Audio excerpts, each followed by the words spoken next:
ભરૂચ નવાબ પરિવાર દસ્તારબંધી સમારોહ। ભરૂચના રાજવંશમાં વર્ષોથી ચાલતી આવતી એક ઐતિહાસિક પરંપરા દસ્તારબંધી આજે ફરી એકવાર ગૌરવપૂર્ણ રીતે નિભાવાઈ છે। આ પરંપરામાં પિતા નવાબ પોતાની જવાબદારી અને વારસો પોતાના પુત્રને પાઘડી બાંધી સોંપે છે।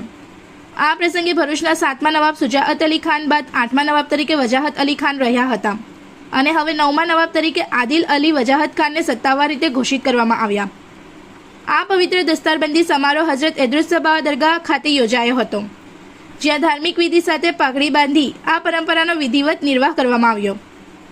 સમારોહ દરમિયાન મસ્જિદના પેશ ઇમામ અને દરગાહના ખાદિમની હાજરીમાં તેમજ સજ્જાદા નસીન હઝરત સૈયદ શહાબુદ્દીન ઇદ્રુસીની દુઆઓ સાથે આ કાર્યક્રમ પૂર્ણ થયો।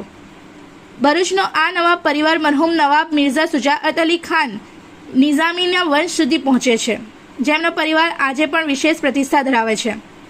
આ પ્રસંગે નવાબઝાદા અઝમત અલી ખાન સહિત પરિવારજનો અને મિત્રો અને ભરૂચના આગેવાનો મોટી સંખ્યામાં હાજર રહ્યા હતા। સમારોહની સુંદર વ્યવસ્થા ઝૈનુદ્દીન વફીઉદ્દીન સૈયદ અને અઝરુદ્દીન વફીઉદ્દીન સૈયદ દ્વારા કરવામાં આવી હતી।